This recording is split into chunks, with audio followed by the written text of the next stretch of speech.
On today's show, 'tis the season to go a-hunting.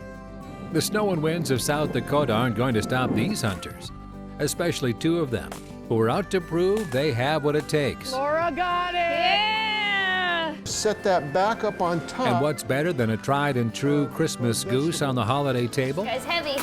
Don't miss this wild in the kitchen recipe. And our Minnesota-bound classic this week features a favorite Minnesota winter bird. And there's no mistaking the reds of this feathered friend. These stories and more, next.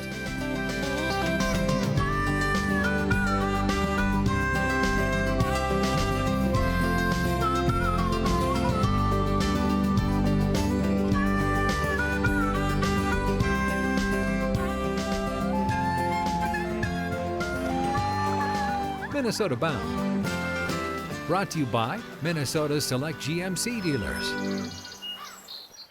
Hi, everybody. Raven and I welcome you to the show. You know, there's nothing like the memory of that first pheasant, right? Well, one cold winter day, a huntress named Katie, with help from my daughter Laura, set out to get that first pheasant. I tagged along.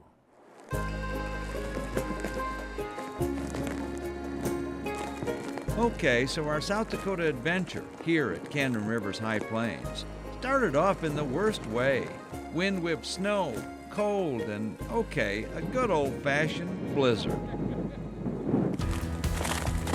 However, the next day, what didn't blow away in the blizzard was the ever-present optimism of two of the most inexperienced bird hunters in our group. The agenda today is to shoot some pheasants. The girls are going to show the boys how it's really done.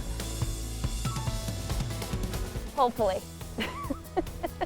Well, what they say is true. There ain't a damn tree. Wind blows here a lot. Meet Laura Shera, TV personality and daughter to the fella that hangs around with Raven the Black Lab. Go hunt them up, Raven.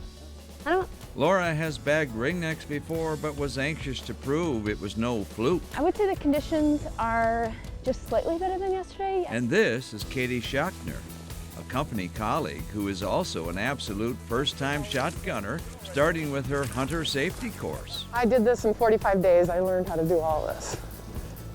You can do it. And then it's practice, practice, practice.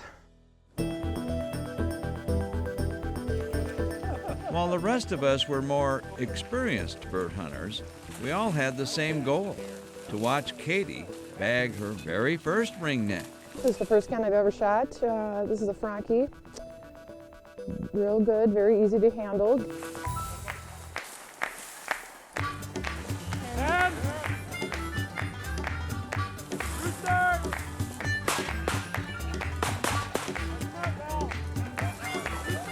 Oh my God. That was my chance and I missed it. Next time.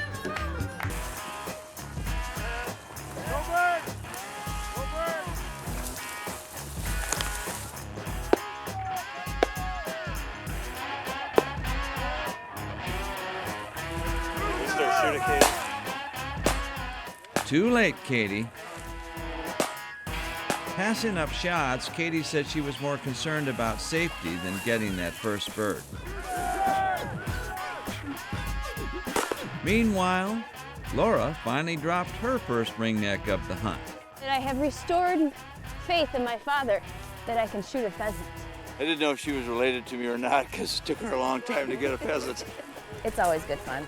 And you know when you have your dad out there in the pheasant field with you and he's yelling at you a few times for missing a bird and then he misses a few, you know, it's all right.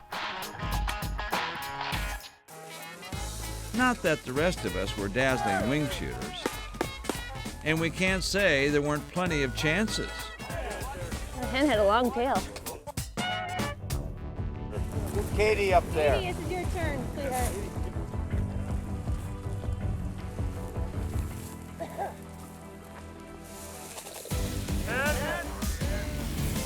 You know, we send her in, we had one dog on point, and we're sending poor Katie in to have the dog flush it in front of 18 guys or 15 guys, how many we had, and that's a lot of pressure. But you know, she'll get it. She's gonna hit a bird. I know she's gonna get one. For sure she will. Yes, but not this time.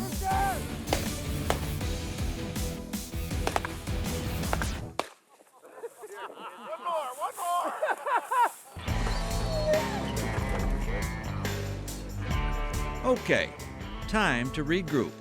One half of our challenge had been met. So here, this is the pheasant that I shot out in the field. I personally feel it's one of the most beautiful birds out there, but it's also the one that tastes the best. Pheasant soup, here we come. We actually had a really good walk through that. It's kind of a grassy marsh area, and it wasn't very big, but there certainly were a lot of birds sitting there. And I had one take a sharp right behind the group, and it flew behind me, so I took a shot, and down she went. See, Dad? I can shoot a pheasant. Good girl, good girl. Daddy is proud of you. But what about Katie? We'll take a break and return to see if good fortune smiles on another Lady Nimrod.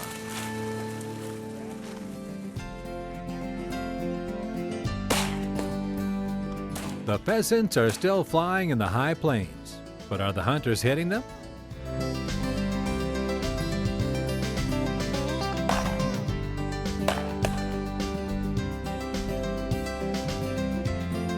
Minnesota Bound, brought to you by Minnesota Select GMC dealers, Ellsworth Creamery, Rapala Ice Force, and by Borderview Lodge.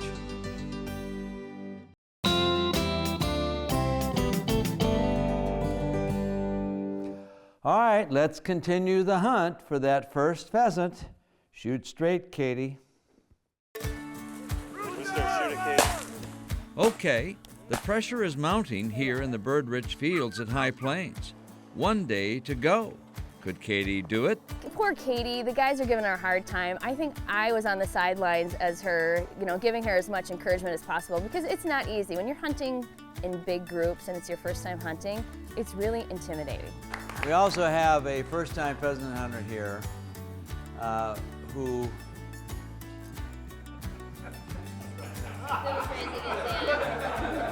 Bill, you did really good. I told Katie, we all laughed because the pheasant flew towards her, made a perfect shot, and she hit the ground. Katie, you're a real trooper for being here. She'd never hunted pheasants before. It's obvious, but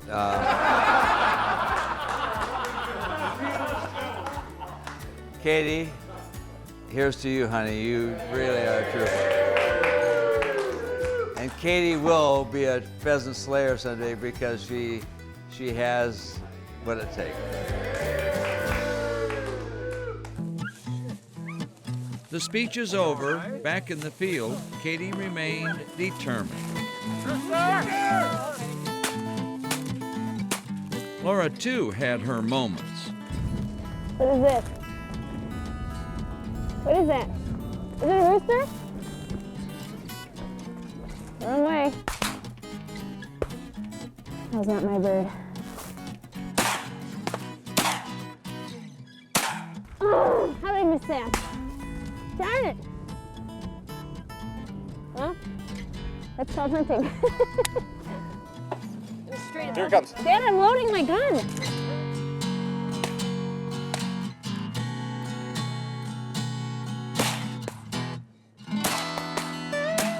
You see that one go down?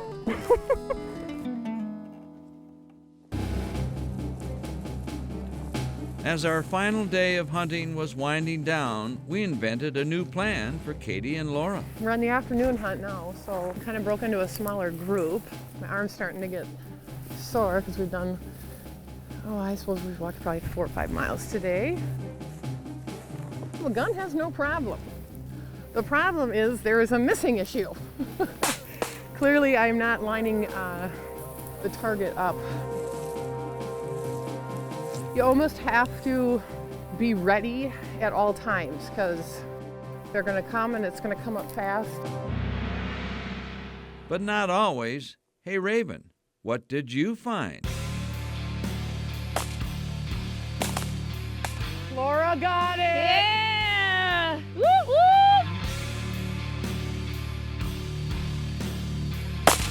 You know what I did? The follow through. Good job, Raven. All right, there's a beauty. Well, we got one, but we should have had the other one too. Katie, you're like slow motion there. From carry position to ready position is delayed.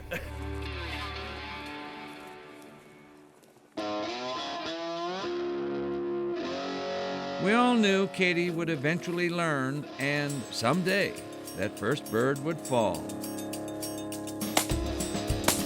Darn. Raven here. That I should have had.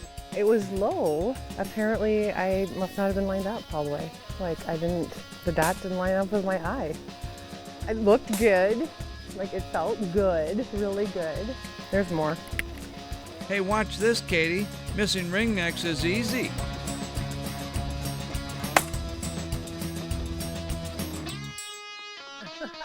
Even the professionals miss.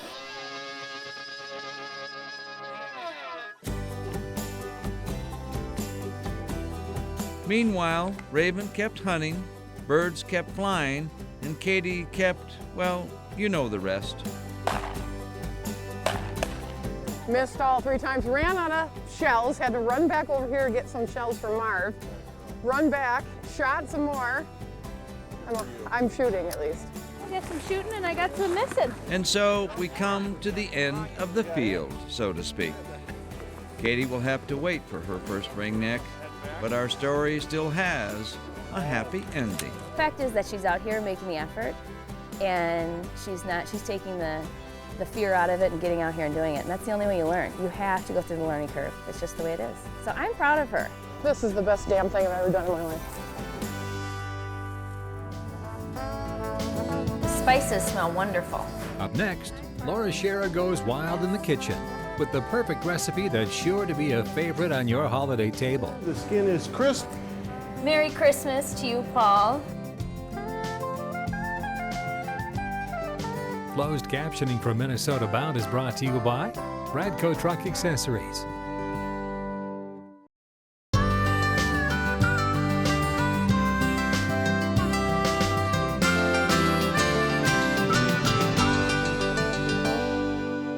Okay, it's time to go wild in the kitchen. Now, turkey is for Thanksgiving, and goose is the traditional dish for Christmas. But how do you cook a wild goose? Laura Shera found out.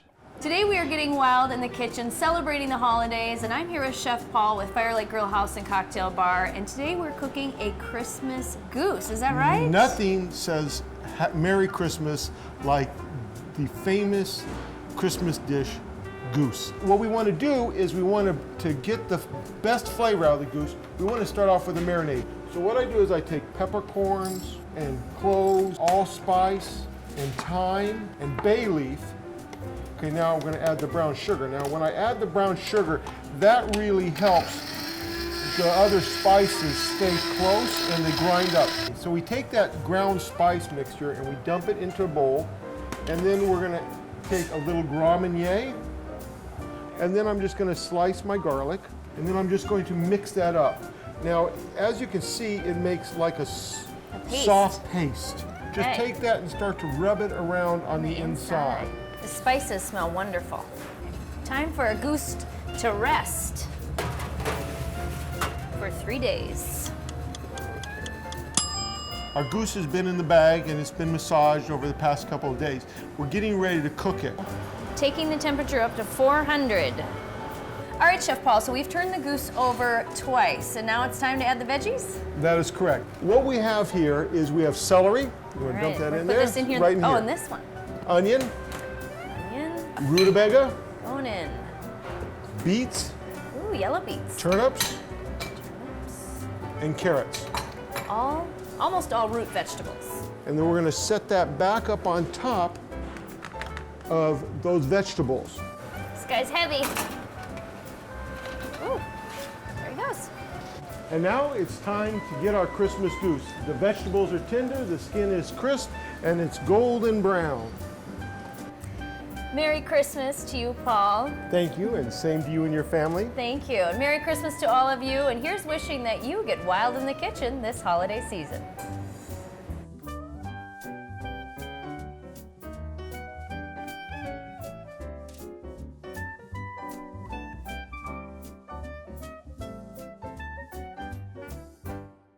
Okay, so you want to go winter camping, but you're worried about being warm and being comfortable. Well, have I got something to show you. Now, winter camping, I grew up in these guys, quinsies or a snow cave. You just pile up a bunch of snow, let it settle, hollow it out, presto, winter shelter that stays pretty warm. But here's the newest, hottest thing, so to speak, in winter camping. These are called hot tents. They're teepees. But here's the thing, this thing's got a little surprise. Let me show you what it's all about. Pretty nice, huh? These hot tents, look at this. They've got titanium stoves. This thing actually folds up into a tiny little envelope. The tent, the post, and the stove, 14 pounds. That's it, and it packs up the same size as a regular tent. And the best part is, now you've got a fire inside the tent. Teepees, they're a design that have been around forever. And guess what? They're now making a comeback. This week, our Minnesota Bound Classic takes a look at one of the most colorful birds of winter in Minnesota. Thank goodness they stick around.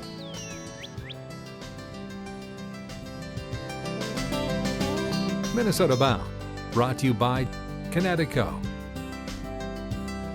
Totem Resorts, Maui Gym Sunglasses, and by Evinrude, the official outboard motor of Minnesota Bound.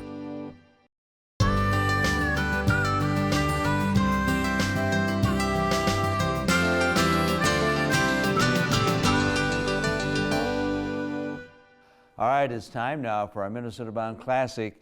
You know, a bird that spends all winter in Minnesota but doesn't look like it should is the subject of our next story. The red and beautiful cardinal. What's it doing here in the snow?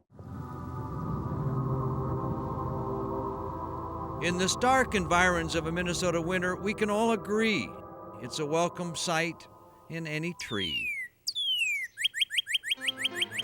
A day brightener dressed in crimson feathers, a touch of the tropics on the tundra. Famed Minnesota flyer Charles Lindbergh once said if he could choose, he'd rather have birds than airplanes. Behold the cardinal. A favorite among we who cannot fly.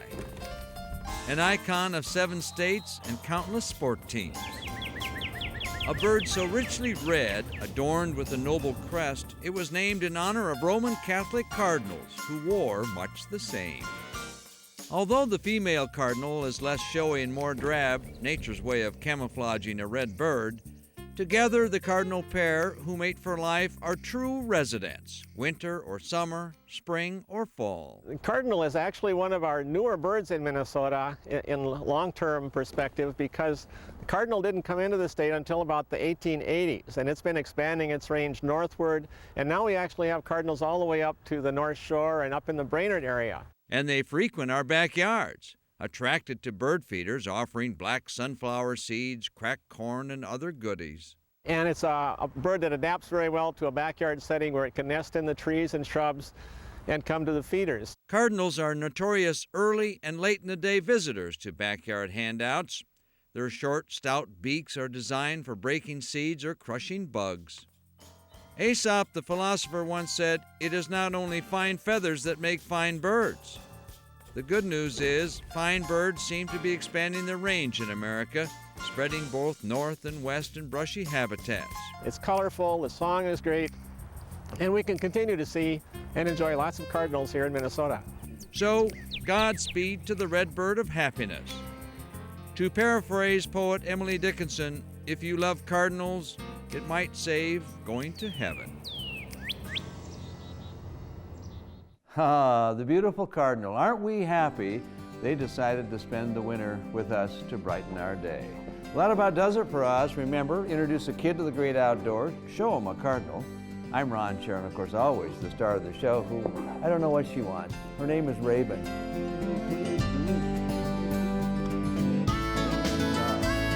Transportation provided by Premier Transportation. Call 1-800-899-7433.